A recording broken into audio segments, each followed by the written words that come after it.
Good morning. Welcome back to Stand on Guard. I'm your host, David Krayden. Thanks for joining me today. Hope you enjoyed yesterday's show. A lot of people did. We're going to be talking about that later.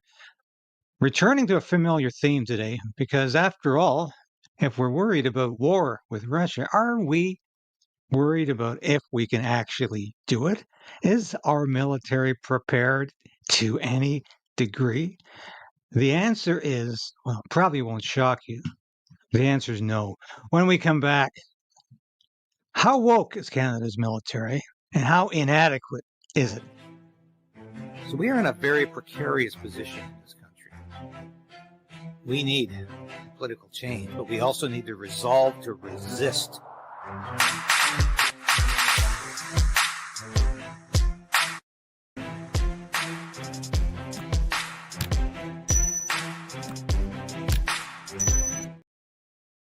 Yeah, please like this broadcast, which helps us get over some of the YouTube suppression. It's not just suppression, is it? It's censorship. Look what happened to me yesterday. A lot of you responded. We got video demonetized because I was warning people about the potential for war and the advisability of peace. I would say that's probably something most people would like to hear, that it's better to have peace than war, especially if that's going to be the last war we ever have. You know, we used to be able to talk about wars like, well, we could always have another one. This one is not going to allow for a second chance. And if you look at the mainstream media right now, 90% of it is blissfully ignoring. I won't say they're unaware, but they're blissfully ignoring that disaster just around the corner. And the fact that Joe Biden is egging the Russians on, Justin Trudeau is egging the Russians on. And what is our military doing in the meantime? Well, I'll tell you. It's absolutely incredible. There was a conference in Halifax. I've actually attended this conference in the past when I was in uniform. We used to always send public affairs officers to it because it was so important. And of course, the Minister of National Defense was there, as was the Foreign Affairs Minister, as was the new Chief of Defense Staff, Jenny Carignan. Did they talk about the fact that Canada is so enthused about belonging to NATO, but we can't spend 2% of our GDP on defense? Did they talk about how Canada is so incredibly hypocritical? I could take this slide down now. But did they talk about any of that? No. They deflected. It's amazing how the Canadian military has become just as good as the Trudeau government at deflecting from what's important. And here is the new Chief of Defense Staff, a DEI hire if there ever was one, talking about her 39-year in the Canadian Armed Forces and how can anybody even suggest that women in combat creates any kind of friction? Because the joke, of course, is that Canada couldn't go into combat right now, anywhere. We haven't been in real combat since probably about 1993, when we were deployed in the former Yugoslavia. Since then, we have been filling space. And we can't go into combat either on land, sea, or air because we've given all of our weaponry away and the armaments away. We have nothing. We'll get to that in a minute, how shockingly ill-prepared we are. Justin Trudeau wants a war with Russia, but we can't even defend our own borders. We're not even a real member of NATO. We're barely a member of NORAD. NORAD's probably the only military alliance that still makes sense today. But Canada, it doesn't even pull its weight there. But here's our new Chief of Defense Staff, doing her best to distract from the fact that she's running a woke, inept, ill-equipped, ill-prepared Canadian Armed Forces. After 39 years of career as a combat arms officer and risking my life in many operations across the world, I can't believe that in 2024, we still have to justify the contribution of women to their defense and to their service in their country. And all the women sitting here in uniform, stepping in and deciding to get into harm's way and fight for their country need to be recognized for doing so. So again... Well, my general, that's not, she's talking about, of course, the new nominee for Secretary of Defense in the United States, Pete Hegseth, who has said some disparaging things about women in combat, not women in uniform. That's what she's making that statement. She's making that assumption, or she's telling the audience to make that assumption, that Hegseth said women shouldn't be in uniform. He's merely said that women in combat situations in very close-knit combat units can cause problems, can cause friction between the members. He's identified that. She doesn't want to talk about, she wants to talk about that because it's a distraction about how bad the military is. You want to see how bad the military is? I couldn't believe this. These are not Sea Cadets. Sea Cadets march better than this. These are not reservists who spend like a week every year in uniform. And no, these aren't veterans who put on their old uniforms. These are Canadian Armed Forces members, Royal Canadian Navy, most of them, although it's a mixed band. The video I have here is largely Navy uniforms. These people are a gaggle F, as we used to say in the armed forces. They can't even do basic drill. They're not even in sync. Watch this.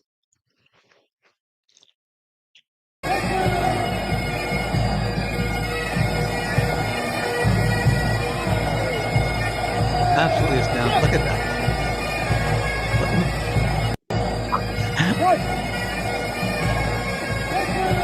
Like I say, I saw better marching than this on my first day of basic training in Chilliwack many years ago. But these people, I mean, it just amazes me how inept our armed forces is, and they showcase this. Now, speaking of the Royal Canadian Navy, I was so happy when Peter MacKay, as Defense Minister, brought back the official designations: Royal Canadian Navy, Canadian Army, and Royal Canadian Air Force. It didn't cost a cent. And I kept saying that to anybody who would listen over the years, in uniform and out of uniform, just bring back the official titles. Because they were earned and we were proud of those titles. So Peter MacKay did it. Unfortunately, in the interim, these organizations have just fallen apart. Now, here's that's the Canadian Navy today, the Royal Canadian Navy. But the story here refers, of course, to the march past of the Royal Canadian, Heart of Oak. Now, anybody who's ever been to a mess dinner or even planned a mess dinner, as I have twice in my career, it was one of those duties, secondary duties, that you were lucky enough to get sometimes. But I tell you the truth, I enjoyed organizing a mess dinner because I loved all of the protocol and the tradition and everything. And of course, you had to plan your march past. And the first march past that was played at any mess dinner was the Royal Canadian Navy march past, Heart of Oak, because the Navy was recognized as the senior service.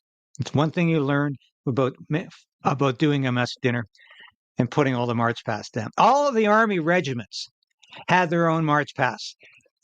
The RCAF has the RCAF march past.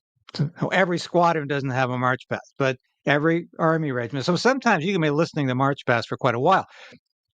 But the point is, why are they taking Heart of Oak down? I couldn't believe this one. Now, I'll take that picture down. I couldn't believe this because it does mention women and it talks about slavery. Now, if you read the lyrics or listen to them, how is it talking about slavery? It's saying we're not slaves. We're free men who have joined the Navy to fight for the king and country. that's the reference to slavery. We're not slaves. Well, and these idiots, and it was some idiot public affairs officer who responded to the question about, oh, I think that there's slavery in that march past. These people are just so dense. Anyway, so let's get back to this conference in Halifax because it shows you how incredibly out of touch our national defense is. So I want to show you Foreign Affairs Minister Mélanie Joly, who, of course, is completely out of her depth wherever she goes, wherever she speaks. She knows absolutely diddly squat about the military, and probably even less than Justin Trudeau knows. And it's quite evident when she talks about the first operational duty right now is to fight climate change. That's what the Canadian Armed Forces is there for. Even as they saber rattle to the Russians and say, shoot some more missiles over there at Moscow, send some more U.S. missiles. Even as Canada situates itself as a vulnerable target, they're worried about fighting climate change. They're not even serious about thinking we might have to fight Russia, even though they want to. I'll let Minister of Defense talk about his own defense policy update, which was really focusing on the Arctic. But what I can tell you is we're working on a new Arctic foreign policy, which is about making sure that ultimately we protect our interests and we work with our allies in the Arctic. And we've worked on this new Arctic foreign policy along with Inuit and people from the north. So this is something that is really, really important. Why are we coming up with a new Arctic foreign policy? 2 reasons. First, because of climate change and melting Arctic sea ice, what we're seeing now is that the Arctic is becoming way more accessible throughout the year. So our geography no longer only protects us.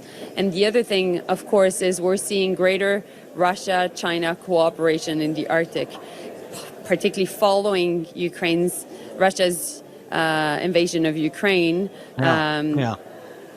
Russia is allowing China to be even more in the Arctic, which is in itself a problem. Yeah, it's a problem. But, as we try to put this together, Melanie, we're worried about the Arctic because Russia and China are somewhere there. And it's all about, of course, it's climate change is what we're all about. That's what the Canadian Armed Forces is fighting. Climate change, of course.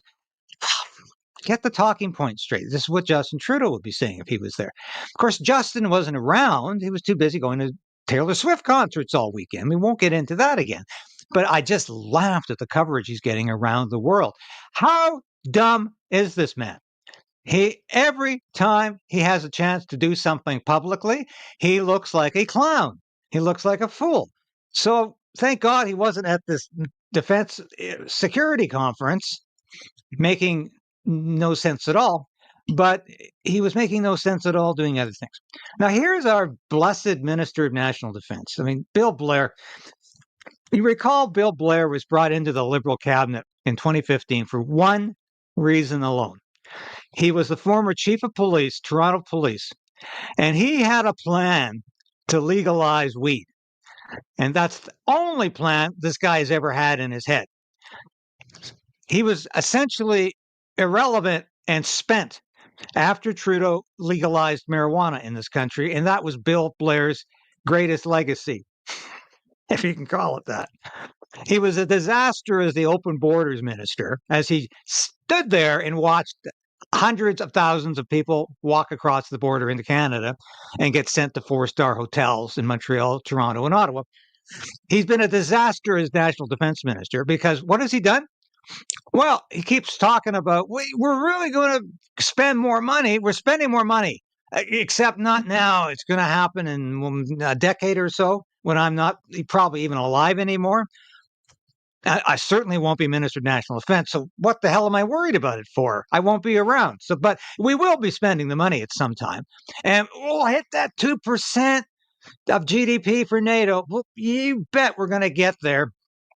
Now listen to this guy. He do his Jimmy Stewart impersonation here. I've never seen anybody look more like a adult-minded professor. They wanted me to come here and tell you that we were doing awesome. Everything was great. But I knew that wasn't true. And so I felt very strongly that although I had some good things to say about things that we were doing, I didn't want to give that speech to you all because it would not have been candid. Every once in a while, a moment of truth.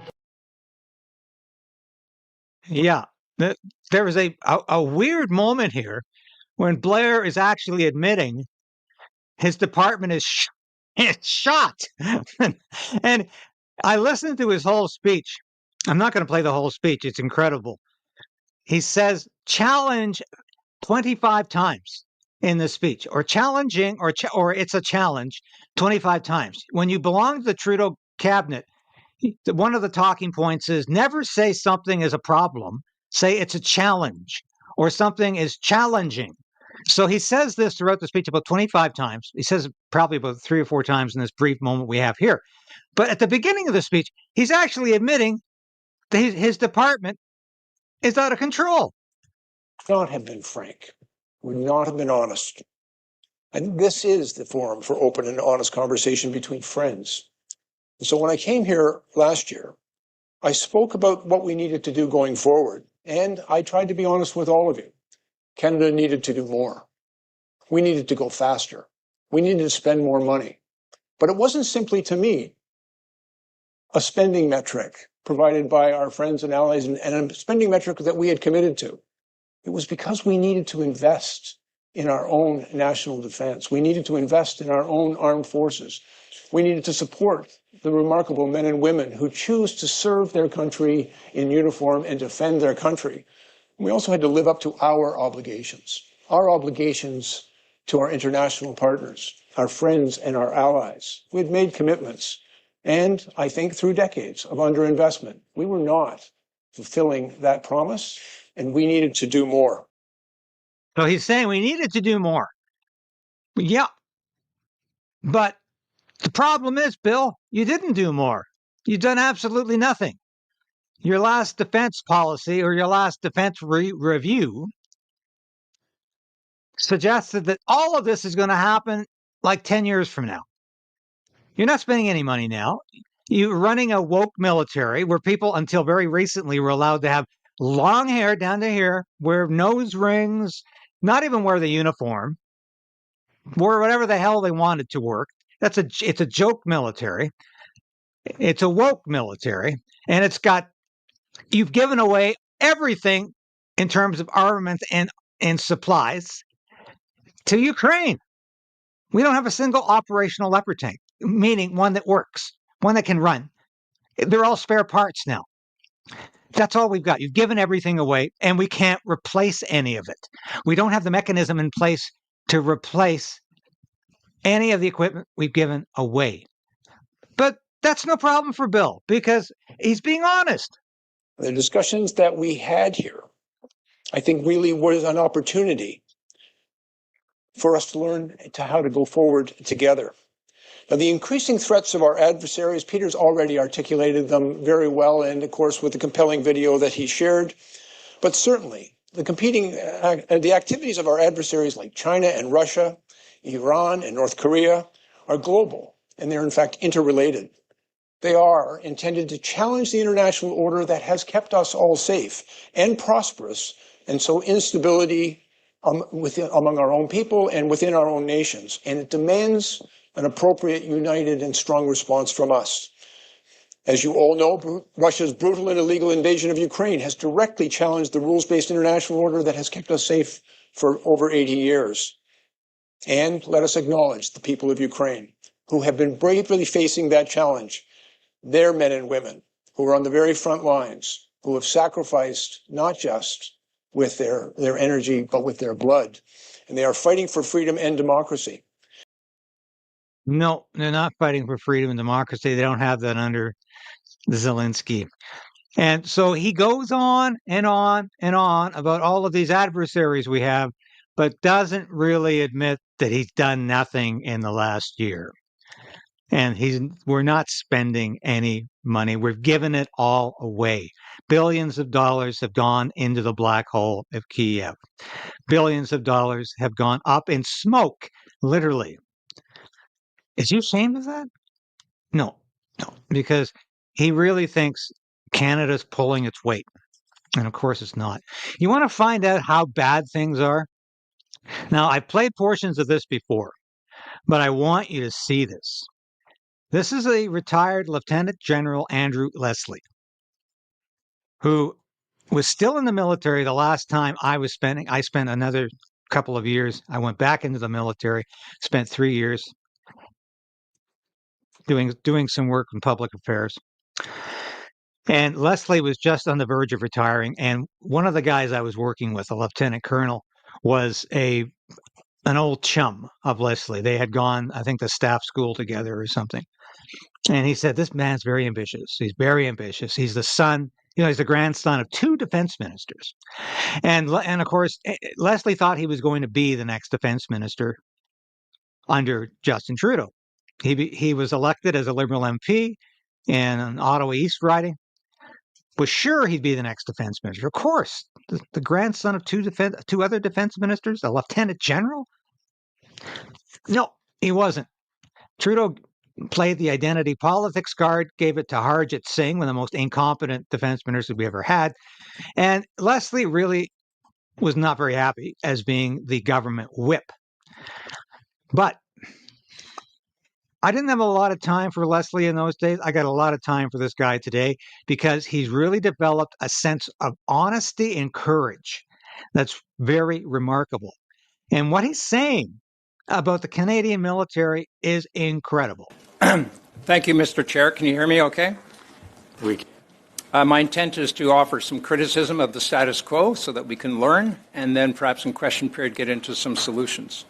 Essentially, in my opinion, strong, secure, engage, the precursor to the current defense policy, delivered nothing substantive in terms of modern military equipment, which saw Canada, in fact, become weaker, more insecure, and essentially absent from the deployable stables of troops required for either United Nations missions or, of course, NATO.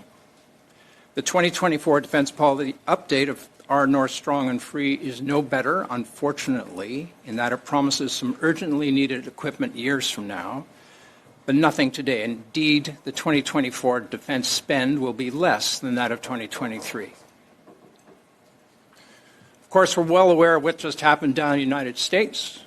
Both Republicans and Democrats are united and increasingly vocal about telling Canada how disappointed, frustrated and fed up they are with Canada's failure to defend itself and their allies, with a special mention on the Arctic.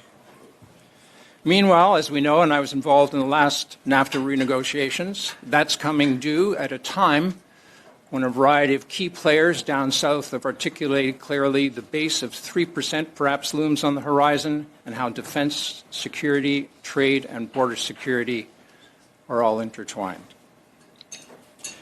At this time of crisis internationally, with what's happening in the Middle East, in Ukraine, Canada's military readiness is at its lowest level in 50 years. Canada spent last year in 2023 more money on consultants and professional services than it did on the Army, Navy, and Air Force combined. Now, that is the most significant line of his testimony. Canada spent more on consultants than it did on the Army, Navy, and Air Force combined. And I thought somebody in the mainstream media is going to pick up on that line and say, wow, isn't it incredible what Lieutenant General Leslie had to say? This is a guy who worked for Justin Trudeau, who was in the Trudeau cabinet. He was a Liberal MP, and he's saying we are in the most unprepared state in 50 years. We have not delivered. We're not spending the money. We're promising to spend it in a decade, and it's all a big shell game. That's all that's going on here. Not a peep out of the mainstream media about what this guy is saying. because they don't want to talk about it. They don't really want to talk. They'd rather talk about how we're going to go to war with Russia. With what? Absolutely nothing. And that is why, another good reason why we don't want a war with Russia, because we haven't got a hope in hell of fighting a war with Russia, because there's nothing left. And I'm just going to listen a bit more, and I want to go to a couple of comments here. Which, quite frankly, is madness. Which, quite frankly, is madness. The Army has over 50% of its vehicle fleets which are awaiting spare parts and technicians. The Navy is struggling mightily, bless them, to keep elderly warships, a handful of them at sea, specifically in the Indo-Pacific, and they're desperately short of trained sailors.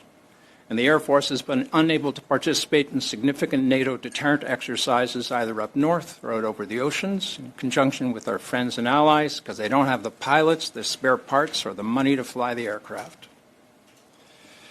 In the Arctic. Now that says it all. We could listen to more, but I think that is probably enough for now. I did want to share this comment from Tammy Robinson yesterday, and she's got the resist logo button there. It means 6 months of being a local, being a sorry, I was correct. Being a YouTube member. Please do what you can to help us out there with being a member through YouTube, through locals. And I'll be talking about that more next week. We'll do a little bit of a drive on it because we need to. We can't rely on YouTube because they will demonetize you at the drop of a hat if you say anything contrary to what they consider to be political correctness of the hour. They don't want policy discussion. You go on there and you just cast aspersion and insults at people. That's okay, but don't talk policy. That's dangerous. So here's Tammy said, I did the math just in a couple of weeks between Trudeau and Guilbeault, meaning our environment and climate change minister, flying in their planes. They have emitted 1.93 million kilograms of CO2, or 19,300 metric tons in just 2 weeks. And they are preaching to us about climate change and CO2 emissions, or carbon emissions, carbon dioxide emissions. Now, that is absolutely astounding.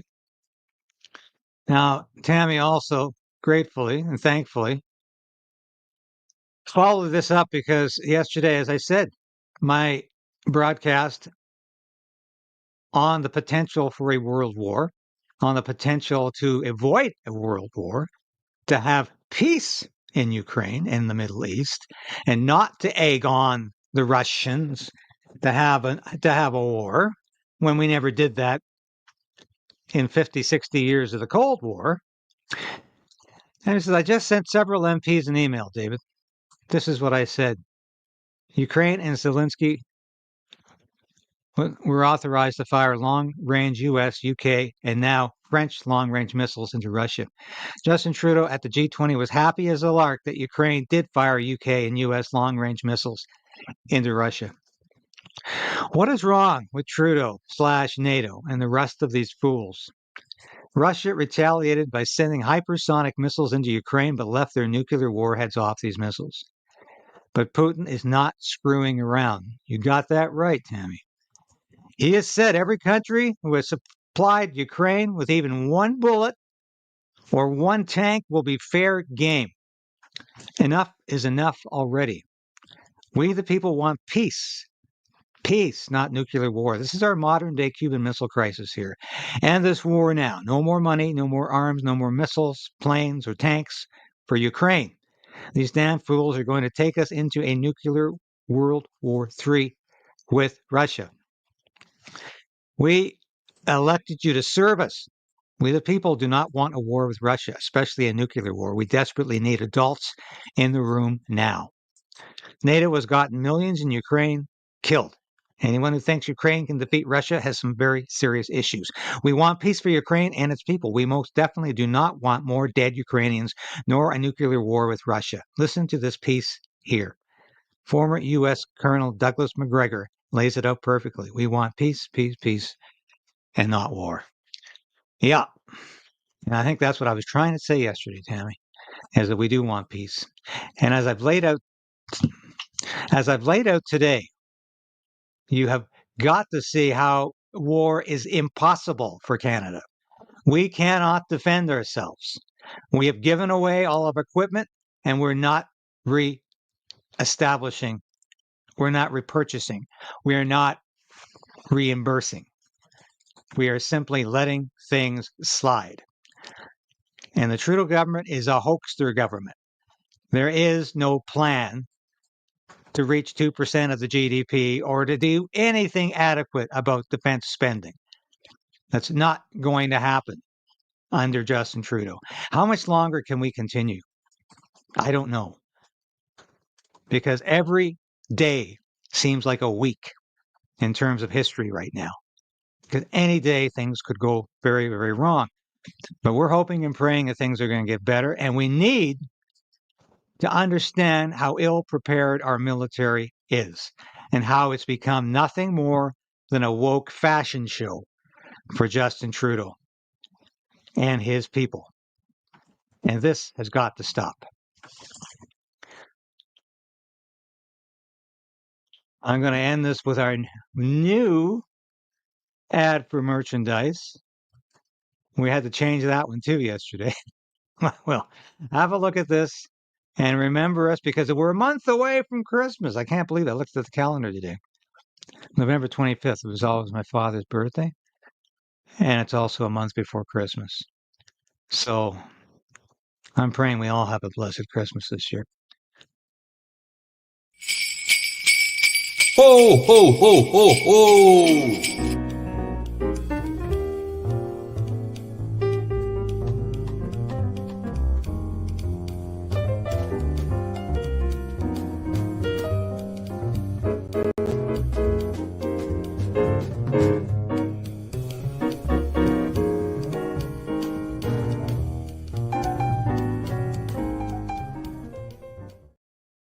Is in the YouTube community.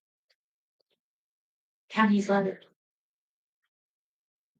Yes, thanks for watching again, folks. And by the way, that letter from that comment from Tammy Robinson is in the YouTube community. You can find it there. I was just reminded. So I'll be back again tomorrow. This is going to be a very exciting week for the news. Every day is right now. By the way, we might have a verdict in the Freedom Convoy trial. I'm just trying to get confirmation on this. That might happen tomorrow. In the event that it does happen tomorrow, I won't be on at 10 because that's when the court opens. But I will know more later. And if this strikes me as a little ominous because we just had a verdict with Pat King, and that was not a good verdict. And I'm optimistic things are not going to be the same for Tamara Leach and Chris Barber. But I'm confirming right now whether or not that verdict will be delivered tomorrow with Chris and Tamara, as well as their lawyer, Lawrence, who I hope is going to contact me back here. So we'll find out. Thanks for watching today, folks. Be back again tomorrow. Remember to continue to resolve to resist and be a freedom fighter.